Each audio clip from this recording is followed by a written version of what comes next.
সাবেক মন্ত্রী হাসানুল হক ইনু, রাশেদ খান মেনন, আইসিটি প্রতিমন্ত্রী জুনায়েদ আহমেদ পলক ও সাবেক আইজিপি চৌধুরী আবদুল্লাহ আল মামুনের জামিন আবেদন নাকচ করে কারাগারে পাঠিয়েছে আদালত। এদিকে সাবেক অতিরিক্ত পুলিশ সুপার আবদুল্লাহিল কাফিকে সাভার থানার মামলায় 7 দিন রিমান্ড চাওয়া হলে 4 দিন রিমান্ড মঞ্জুর করে আদালত।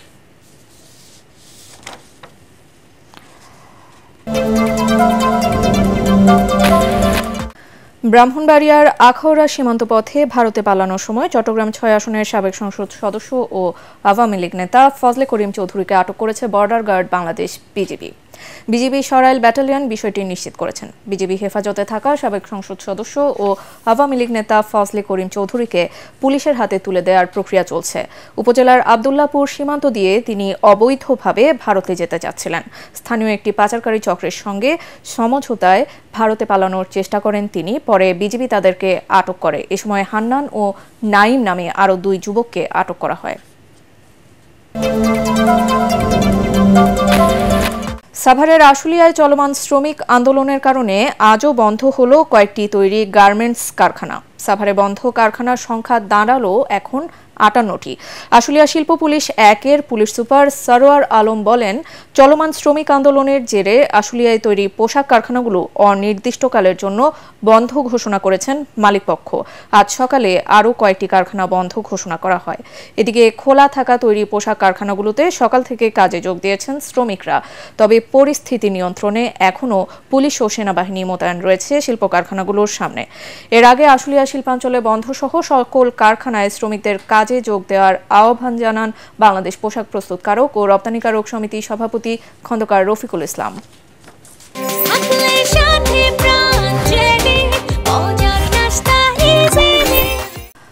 আওয়ামী লীগ আমলে প্রধানমন্ত্রী শেখ হাসিনার ঘনিষ্ঠ সিন্ডিকেটের চাওয়া 100 কোটি টাকা ঘুষ দিতে রাজি না হওয়ায় বেসরকারি উড়োজাহাজ কোম্পানি ইউনাইটেড এয়ারওয়েজ বন্ধ করে দেওয়া হয় বলে অভিযোগ করেছেন এর মালিকরা। প্রবাসীদের বিনিয়োগে গড়া এই কোম্পানির উড়োজাহাজের বহর ছিল বিমানের চেয়েও বড়, যার 12টি এয়ারক্রাফট এখনও পড়ে আছে বাংলাদেশ, ভারত ও পাকিস্তানের বিভিন্ন বিমানবন্দরে। 1,60,000 প্রবাসী বিনিয়োগকারীর ক্ষতি হয়েছে প্রায় 1,500 কোটি টাকা। ইউনাইটেড এয়ারওয়েজ উদ্ধারে এবার আইনি লড়াইয়ে যাচ্ছে ক্ষতিগ্রস্ত প্রবাসীরা। কক্সবাজার সীমান্তে নতুন করে বেড়েছে রোহিঙ্গা অনুপ্রবেশ, আর এতে সহযোগিতা করছে দুদেশের দালাল চক্র।